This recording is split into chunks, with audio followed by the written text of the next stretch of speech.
गरीब मायका अमीर ससुराल। मोहिनी के 3 बेटे थे। पति खूब अच्छा कमाता और बड़े घर के ऐश सब था मोहिनी के जीवन में। लेकिन एक चीज जो नहीं थी वो थी सुकून। मेरी बहन और मेरा भाई दोनों गरीब, लेकिन मैं मेरे पास तो नोट की बरसात है। तभी मोहिनी की बहन वीना उसके दरवाजे आ जाती है।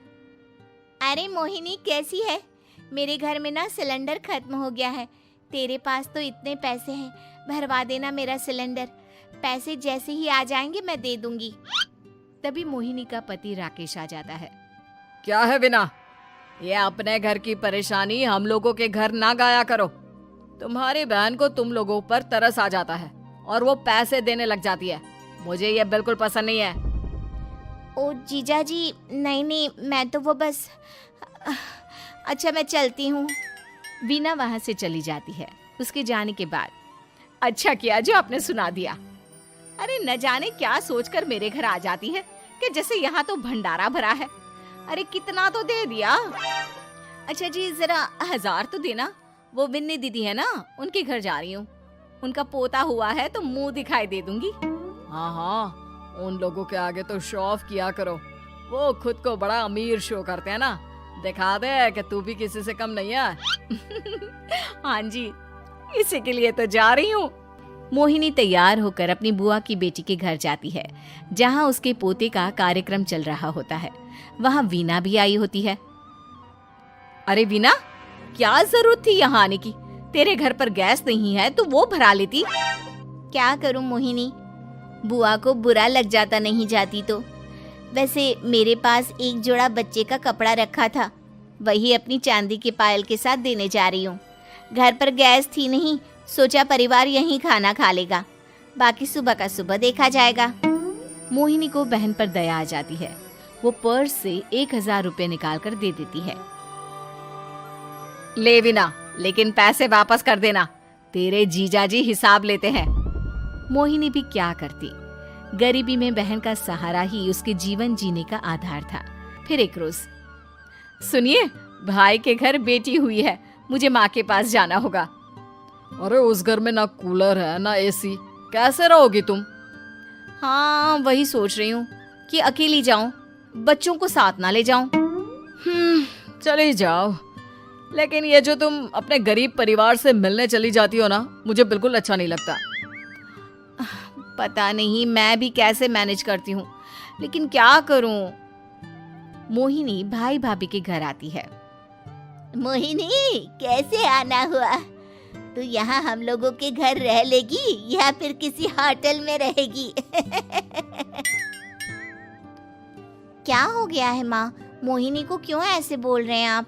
अरे तू नहीं जानती अपनी ननद को, पैसे वाली है ना, तो ऐड कुछ ज्यादा ही है। मोहिनी को माँ की बात का बुरा नहीं लगता है, क्योंकि उसे पता ही नहीं चलता कि माँ उसे जली कटी सुना रही है। वो भाभी की बच्ची के साथ लेन देन करती है और वहाँ से चली जाती है। उसके जाने के बाद, माँ, क्यों आप मोहिनी को इतनी सारी बातें सुनाती हो? भाई का बेटा बोल पड़ता है। माँ, क्योंकि दादी जानती है कि बुआ के अंदर घमंड है। सही बोल रहा है मोहन। बहू भले तुझे ना दिखता हो, लेकिन मुझे और मोहन को दिखता है कि वो कितनी घमंडी है।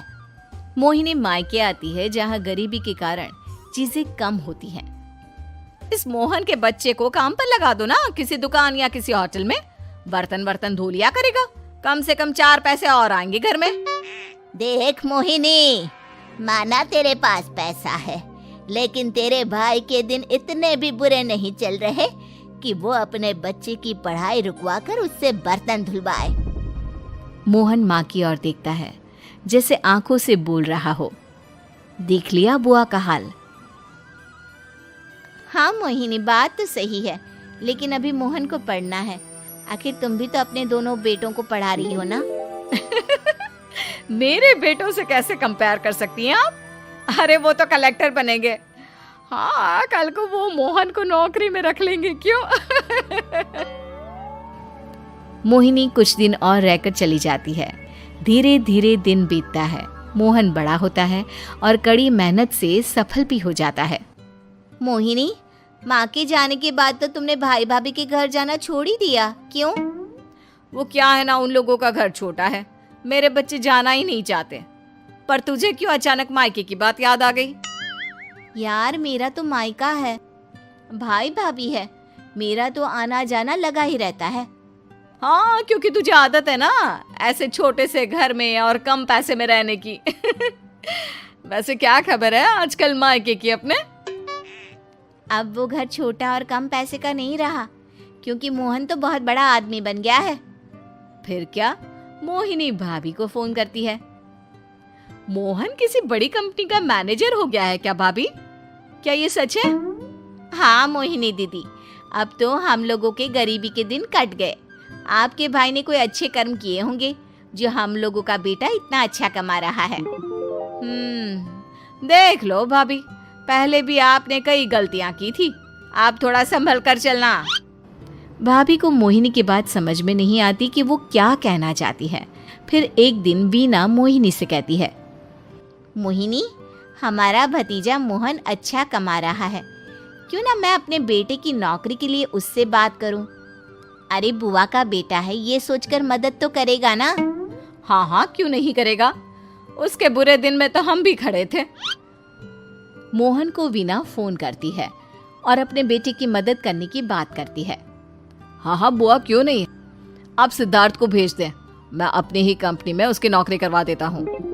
दिन बीतते हैं, अब वीना के हालात भी अच्छे हो जाते हैं। क्या बात है वीना, तूने भी कार ले ली, वो भी इतनी अच्छी? हाँ मोहिनी, अपने भतीजे के कारण तो हम लोगों के दिन अच्छे हो गए। उसने सिद्धार्थ की नौकरी लगवा दी है, वो भी शानदार। ठीक है, लेकिन पैसे ख्याल से खर्च करना। वो क्या है ना, पैसे आने आसान है लेकिन संभालने मुश्किल। मोहिनी घर पर अपने पति से बात करती है। देखो ना, सबके पास पैसे हैं, एक वक्त था जब मैं ही अमीर हुआ करती थी। लगता है कि ज्यादा दिन नहीं रह पाओगी, मेरी नौकरी को कुछ साल ही बचे हैं और तुम्हारे दोनों लड़के निकम्मे हैं। उन लोगों को बोलो ना कि नौकरी करे। तभी वहाँ मोहिनी के बेटे भी आ जाते हैं। अरे हमें क्या मोहन समझा है जो दिन रात गधे की तरह काम करते रहे? खैर, दिन फिरते हैं और मोहिनी के पति की नौकरी भी खत्म हो जाती है। मोहिनी क्या करे, थोड़े से पैसे में गुजारा नहीं हो रहा है। तो क्या करे, मेरी समझ में कुछ नहीं आ रहा। मोहन को बोलो ना कि वो इन दोनों के लिए नौकरी देखे, जैसे सिद्धार्थ के लिए नौकरी देखी है। मोहिनी क्या कहती, उसे अपने वो दिन याद आ जाते हैं जब उसने भाभी से मोहन को नौकर बनने की सलाह दी थी। क्या हो गया, क्या सोच रही हो मोहिनी? यही कि वक्त कभी भी किसी का भी पलट सकता है, ऊपर वाले से डर कर रहना चाहिए। उम्मीद है कि आपको हमारी ये कहानी पसंद आई होगी।